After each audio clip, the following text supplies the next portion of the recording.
அன்னை தகவல் சேனலில் இன்றைக்கி என்ன பார்க்க போகிறோம் அப்படின்னா, நர்சிங் அதிகாரி ஆட்சேர்ப்பு பொது தகுதி தேர்வு, அதாவது all India institute of medical sciences AIIMS nursing அதிகாரி பணியிடத்துக்கு கால்ஃபார் பண்ணியிருக்காங்க. நர்சிங் ஆஃபீஸர் போஸ்டிங் அப்படின்னு சொல்லியிருக்காங்க.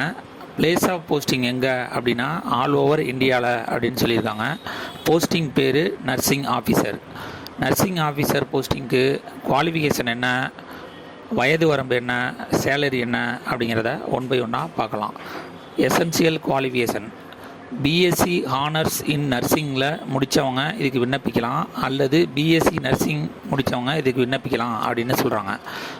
அல்லது பிஎஸ்சி போஸ்ட் சர்டிஃபிகேட் அல்லது போஸ்ட் பேசிக் பிஎஸ்சி நர்சிங் முடித்தவங்க இதுக்கு விண்ணப்பிக்கலாம் அப்படின்னு சொல்லியிருக்காங்க.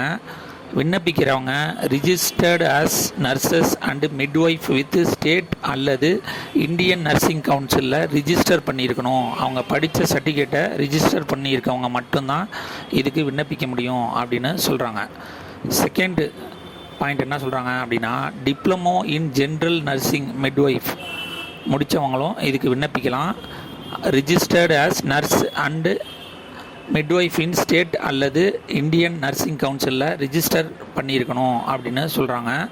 மற்றும் 2 years experience in minimum 50 bed உள்ள ஹாஸ்பிட்டலில் ஒர்க் பண்ணியிருக்கணும் அப்படின்னும் சொல்கிறாங்க. வயது வரம்பு என்ன சொல்கிறாங்க அப்படின்னா, 21/8/2024 அன்னைக்கு 18லேருந்து 30 வயசு இருக்கிறவங்க இதுக்கு விண்ணப்பிக்கலாம் அப்படின்னு சொல்லியிருக்காங்க. ஏஜ் ரிலாக்ஸேஷன் யார் யாருக்கெல்லாம் கொடுக்குறாங்க அப்படின்னா, SC/ST கேண்டிடேட்டாக இருந்தாங்க அப்படின்னா அவங்களுக்கு 5 years ஏஜ் ரிலாக்ஸேஷன் கொடுக்குறாங்க. OBC கேண்டிடேட்டாக இருந்தாங்க அப்படின்னா 3 years ஏஜ் ரிலாக்ஸேஷன் உண்டு. அதுவே ஃபிசிக்கலி சேலஞ்சு ஜென்ரல் மற்றும் எக்கனாமிக்கலி வீக்கர் செக்ஷனாக இருந்தாங்கன்னா 10 வருஷம் ஏஜ் ரிலாக்ஸேஷன் உண்டு. ஃபிசிக்கலி சேலஞ்சு SC/ST கேண்டிடேட்டாக இருந்தாங்க அப்படின்னா அவங்களுக்கு 15 வருஷம் ஏஜ் ரிலாக்ஸேஷன் கொடுக்குறாங்க. ஃபிசிக்கலி சேலஞ்சு OBC கேண்டிடேட்டாக இருந்தாங்க அப்படின்னா 13 வருஷம் ஏஜ் ரிலாக்ஸேஷன் கொடுக்குறோம் அப்படின்னு சொல்லியிருக்காங்க. இதை தவிர எக்ஸ் சர்வீஸ் மேன் கேண்டிடேட்டாக இருந்தாங்க அப்படின்னா ஆஸ் பர் கவர்மெண்ட் பாலிசி பிரகாரம் விண்ணப்பிக்கலாம் அப்படின்னு சொல்லியிருக்காங்க. சேலரி எவ்வளோ அப்படின்னா, ஸ்டார்டிங் சேலரி 9,300லேருந்து 34,800 வரலும் கொடுக்குறோம் அப்படின்னு சொல்லியிருக்காங்க. இதை தவிர கிரேடு பே 4,600 கொடுக்குறோம் அப்படின்னு சொல்லியிருக்காங்க. செலெக்ஷன் ப்ராசஸ் எப்படி நடக்குது அப்படின்னா, ஸ்டேஜ் 1 ப்ரிலிமினரி எக்ஸாம்ங்கிறது கண்டக்ட் பண்ணுறாங்க. இந்த ப்ரிலிமினரி எக்ஸாமில் பாஸ் பண்ணுறவங்க மெயின் எக்ஸாமுக்கு எலிஜிபிள் ஆவாங்க.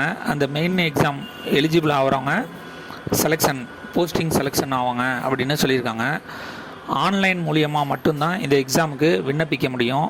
அப்ளிகேஷன் ஃபீஸ் எவ்வளோ போட்டிருக்காங்க அப்படின்னா, SC/ST எக்ஸ் சர்வீஸ்மேன் மற்றும் ஃபிசிக்கலி சேலஞ்சு கேண்டிடேட்டாக இருந்தாங்க அப்படின்னா அவங்களுக்கு 2,400 ஆன்லைன் அப்ளிகேஷன் ஃபீஸ்ன்னு சொல்லியிருக்காங்க. அதர் கேண்டிடேட்டாக இருந்தாங்க அப்படின்னா 3,000 ஆன்லைன் ஃபீஸ் அப்படின்னு சொல்லியிருக்காங்க.